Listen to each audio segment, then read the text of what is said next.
Hi, my name is David. Welcome to the channel. Today I'm going to be restoring this damaged mahogany side table.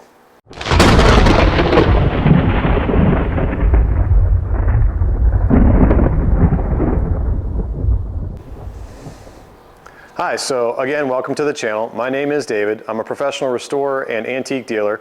I restore period antiques and artwork in the Washington, D.C. area, and I've been doing so professionally since 1995. I've worked all over the Washington, D.C. area, so I've got a lot of interesting stories and projects that come through my shop. This one in particular was a mahogany table that was sent to me by one of my Instagram viewers out on the West Coast. I believe they're in Washington State. And this table is a nice mahogany side table, and you can see it's got this scalloped gallery that is broken, and there's a large section down here that's missing and lots of little pieces that are broken out and missing. And so they shipped it to me in the hopes that it could be saved. This is a fairly complicated repair. So let me show you some of the materials I'm going to be using in order to get this table back to a like-new condition. And then also we'll detail some of the damages here and discuss some of the repair options that you could have if you run into a project like this yourself. All right, so getting into repair like this, there's a few things we have to contend with. One of them, obviously, when you're working for somebody else is what is their budget? So I'm gonna have to contend with my client's budget. I've had a conversation with them and I know what the limitations are as far as how far we can chase this and how much time we can sink into it. A project like this could easily turn into a 10-hour project if you're not careful. So we're gonna have to be mindful of our time spent on this project in order to stay in budget for our client. So there's a few things to consider here. Basically, with this particular table, they've got one large section missing that we have to reproduce, and there's two main areas where they have the majority of the pieces, but they're broken out, and there's just a couple of small bits missing. So some of the materials that we're going to need in order to do this repair properly are here. So we're going to definitely want some two-part epoxy.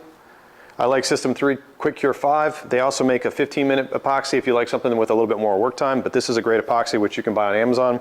You can also buy it directly from the manufacturer. We're also going to need some instant adhesive. I've got a black flexible instant adhesive here, and I've got some instant adhesive activator, which helps set because instant adhesive, contrary to the name, actually isn't very instant. In addition to that, we're going to have to cast some of this missing section. We won't have time to cut this out on a scroll saw. It would eat up quite a bit of time making that perfect. So in order to stay on budget, we're going to cast the missing section and we're going to make it out of synthetic material. So I've got this product here. It's polyplastics. It's a two-part putty, silicone putty. You'll mix these parts together and you can make an impression mold of anything you need to, and then you can cast into it later to make the pieces that we'll need. In addition to that, you're going to need some small detail tools like this, which you can find typically at any hardware store. You can buy them at Amazon, but the idea is to have several with different shapes and sharp points that we can manipulate the materials around with. The other thing we're going to need here are some toothpicks. We may need to make some anchor points in this, and toothpicks make a perfect remedy for that. And the last thing that I'm going to choose to use here, this is a needle for doing tufting and buttons for upholstery. It has, I don't know if you can see this here, but it's got a really great perfectly shaped triangle tip that we're going to be able to use to do some of the shaping on this, because this gallery is a very Gothic shape. It's got some hard angles, so we're going to have to use something like this with a nice triangle tip in order to make the perfect piercings in the gallery here. So let's get into the repair and I'll walk you through the small items that we have to contend with. Okay, I've already laid some of these out to see where this goes. I've popped them back into place. These two pieces here, they actually fit pretty nicely into this piece. It takes a bit to line this up and get these back in place. But what I'm going to do here, and I'm going to do it off camera because it really requires my full attention, is I'm going to mix up some epoxy, and again, it's a 5-minute epoxy, and we're going to use small dabs of epoxy on all these, and we're going to fit this back down into place, which I already had it into place once, but now I've got to fit it again in with glue. So we're going to do the same with this spot right here with these two pieces. We're going to fit that down into place, and then I've got the same issue right here. These two pieces fit together pretty nicely. There's a few small bits that are missing, and I'm going to also place this one down in here, and we're going to get this glued up as well. Once we, well, there's a third piece, so this one's actually 3 pieces. Okay, so once we get this little section here taken care of, I'm going to move on here. I can't recall if these little bits here actually fit into the piece. I don't think they do, but we've got basically this section here to contend with. I don't think that this, and this I think went over there. And then there was a couple small bits here, but these little bits that we have here, these ones in particular, didn't seem like they went anywhere. So once we get all these loose parts that we know where they go, reattached to the table properly and firm, then we can start to clean that up with the 2-part putty, and we'll start to fix all the little tiny splinters that are missing from those and smooth it out so that it's nice and seamless. You don't see any evidence of repair. And of course, once we get that done, the final step would be to that particular repair, just to touch up the color. We can fake in the mahogany and put a finish on it and make it look really good. Once we get that done, we're going to tackle the bigger issue of the missing pieces. So let's go ahead and get these glued up. Okay, so essentially, like I said, here we've got a couple small spots that need some fill. It's not a lot. A couple things that we need to have available to us when we're doing this, as I mentioned, is you got to have some alcohol. So I've got some, excuse me, denatured alcohol here.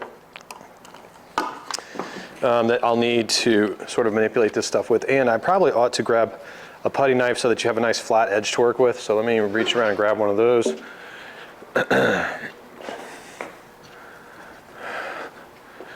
All right, and so in doing this, it's always best when you're doing fill work to just use the least amount of fill as possible. You don't want to go overboard with this stuff because you'll just have to clean up this slop later, so to speak. So I've got basically, let's see here. We've got this section here. There's, let's see, one little bit down here that needs it. And then going on around, there's this section here, right through here, and right here. And then on this one, this third one, there's maybe a little bit right here, not a lot. So it's not terrible. All right, so just knead this up. Typically when you're working with this particular putty, you've got, I would say 3 to 5 minutes of work time.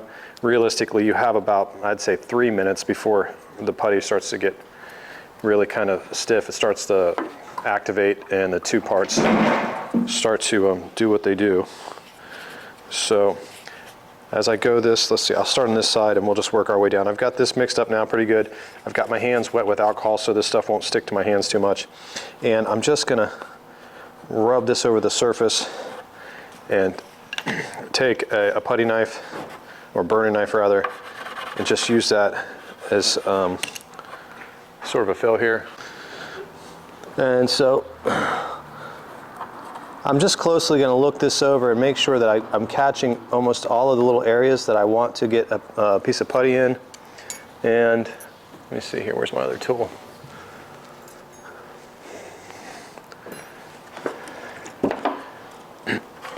Now these spots are really hard to notice, so it's not as though they're really bad. We could probably even go without these and just do some color work on them. But I like to try to make this stuff as smooth as possible so that it doesn't look repaired. As I've said before, if you can see a repair, I don't really feel like it's done properly.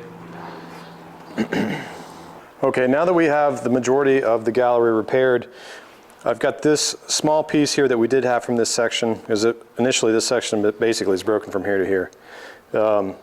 So I went ahead and glued this in. I've left this rough for now, and we're gonna have to clean this up because what we're gonna do is we're gonna actually cast this section, which really is from here to here. So we're gonna have to spin this around and we're gonna cast the piece we need, which is about from here to here. So we're gonna have to make a cast mold of this piece in order to have a piece for here to splice in.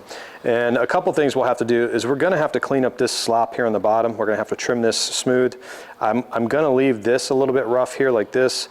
I think it's gonna help for splicing this in. It'll give us some places to grab onto and let it adhere. But this, we're gonna have to probably trim it flush. So I'm gonna get in here with a small saw rather, and clean this out. And then we'll go ahead and cast a piece from here. So let's go ahead and make this mold, because this is going to be a little bit tricky to do. Okay, so in doing this, it's helpful that we have these pieces here because it allows us to get a good measurement of what we're going to need.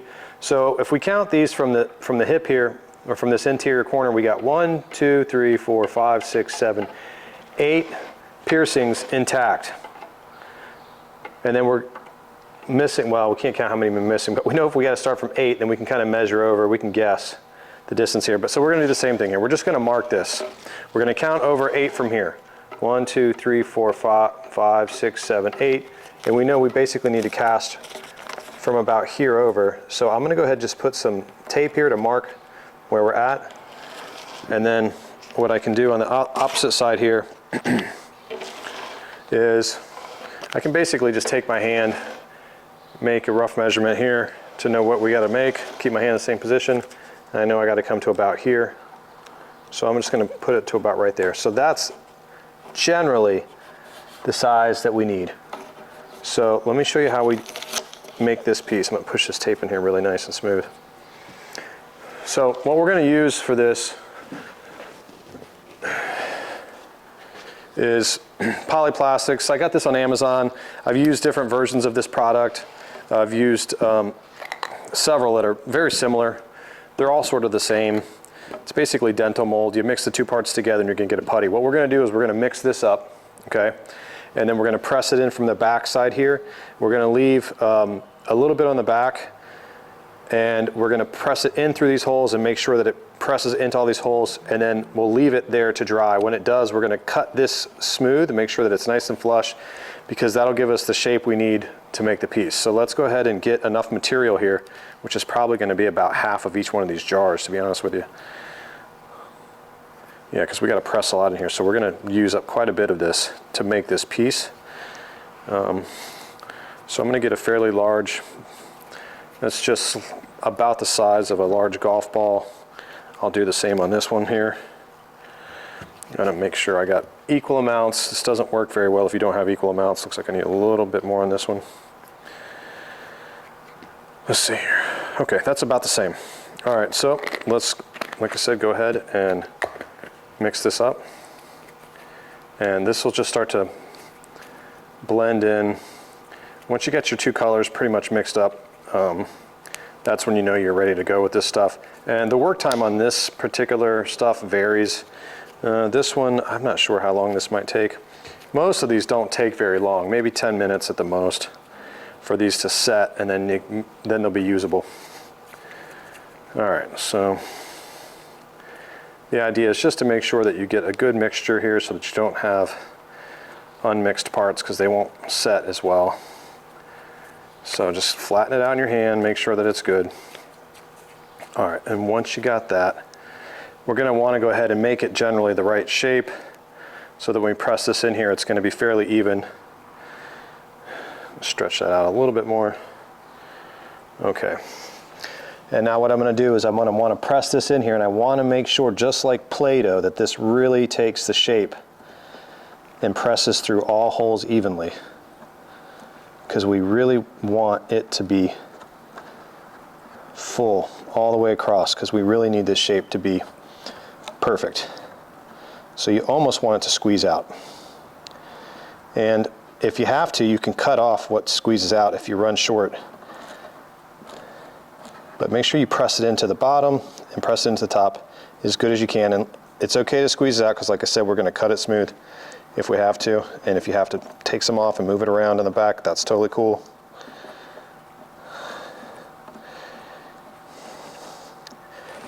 And these piercings on the top don't quite want to take, but let's get them in there. And then also, don't forget, we got to have the shape too. So we're, at some point, we have to get this up over this lip as well. So press in as much as you can. And I'm going to want this to be uniform in the back. So let me squeeze this in here. And I'm going to keep working this into place until I have a really good mold.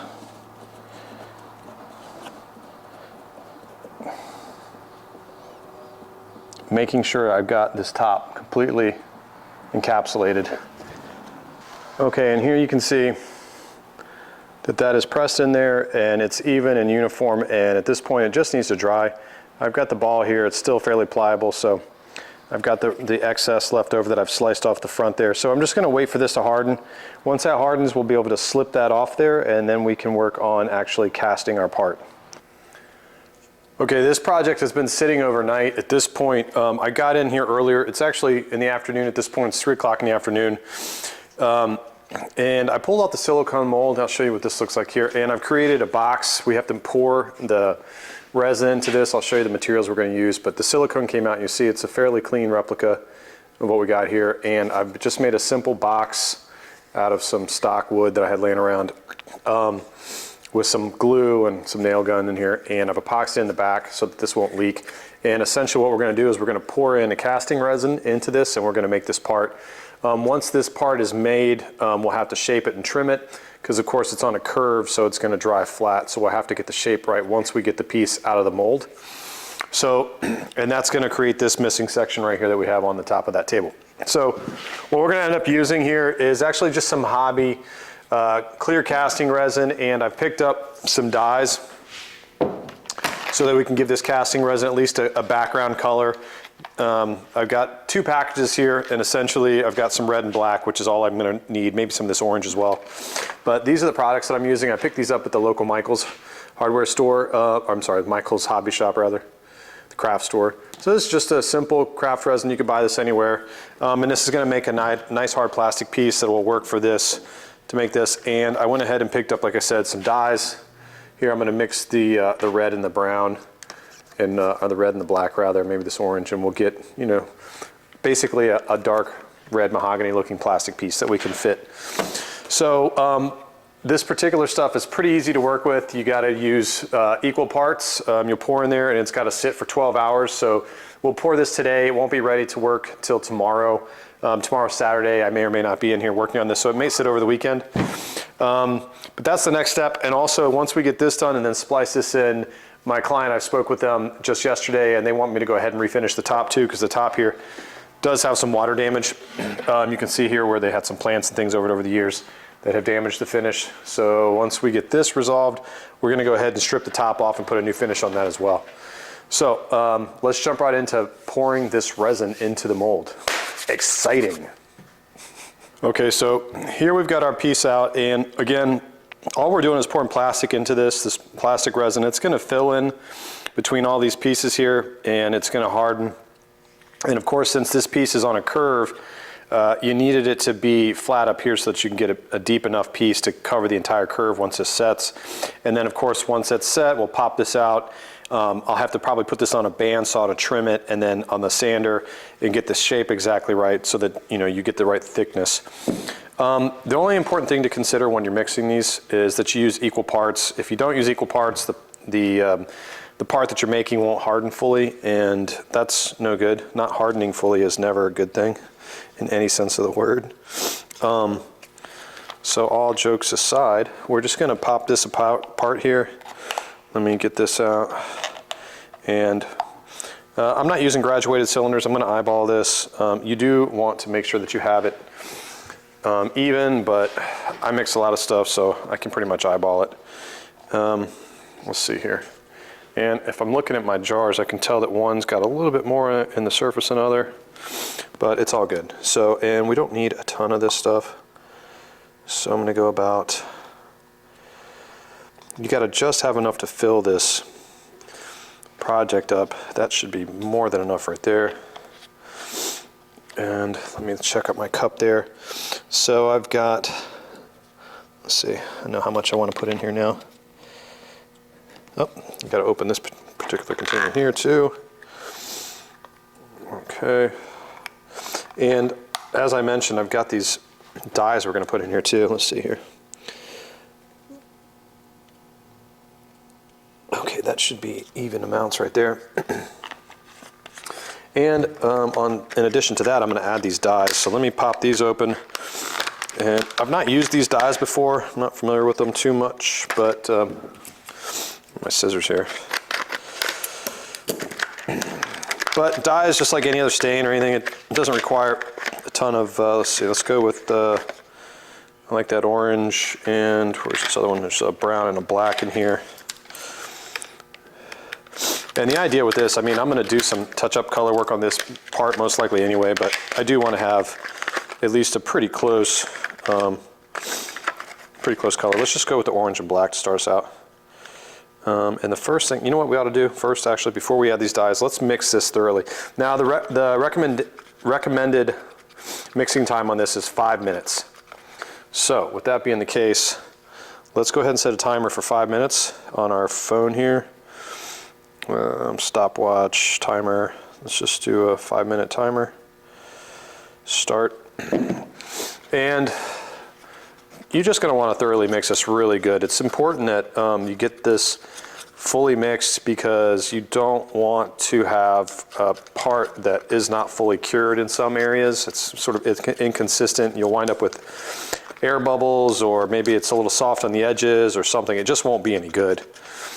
It'll be sort of not what you want in any event. So at the expense of wearing out my wrist here, I'm going to go ahead and mix this up, and I'll add these dyes, and then we'll pour it in here. Okay, and coming to the end of my 5-minute timer here, I've got this mixed up, and the color I got is pretty reasonable match there. Let's turn this off. It's a pretty reasonable match there. It's I've got some iridescent gold in there to give us some of the holographic quality that mahogany typically has, with that nice color pitch that you get across the grain. I've got some orange, some red, and the black in there, and that's going to give us a pretty close background color. So when this part pops out, it's in the general ballpark of some mahogany. So this has already been mixed for 5 minutes. I'm probably going to go ahead and just do 1 more minute. I got plenty of work time with this. It takes 12 hours to cure. So I'll go ahead and just do it for another minute here, and then we're going to pour it into this mold. And once we pour it into the mold, I'm going to basically let it sit overnight. It's just going to sit for a day until it hardens all the way. I've mixed up way more resin than I needed, but it's okay. I'd rather have more than I need than not enough. And this resin doesn't cost a ton anyway. It's about, I think, $50 for this, and I've got a lot of it left now, so I'll be able to use it on other projects in the future. And I'll save this mold. I have a box full of molds like this that I've used over the years to make missing medallions and all sorts of things, and I always save these. Like I said, I'm not a woodworker, I'm not a finisher, I'm a restoration specialist and an antique dealer, so I have to have a lot of different skills. My father was a carpenter. He was a really great woodworker in the Navy, and a mechanic too, actually. But I'm not a woodworker. I never claimed to be. I have all the basic skills, but my skill set is really in restoration, which is problem solving. All right, so I think that's pretty good on this. So I'm going to set this aside real fast here, and we're going to go ahead and just pour. Actually, you know what? Let me put a piece of paper down. I glued the bottom of that so that it wouldn't leak out. I've got the bottom of this sealed with some epoxy around the corners, but you never know. Keep my bench nice. All right, so we're just going to go ahead and pour this in.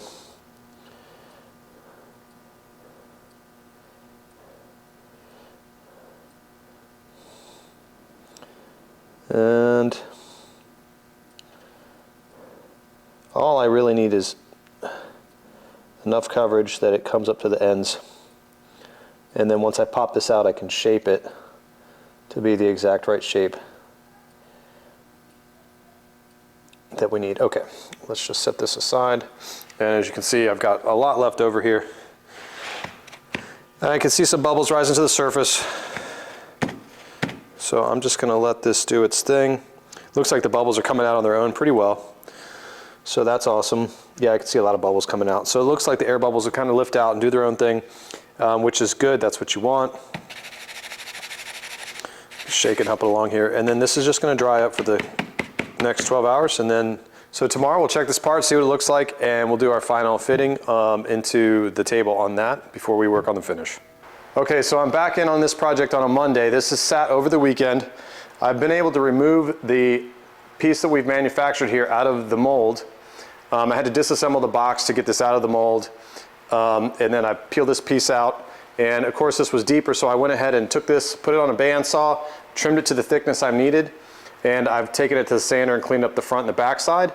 And additionally, I've taken an X-Acto blade and fit all the little pieces so that it basically drops into place here. So let me show you what this looks like with this dropped in place before we glue it in.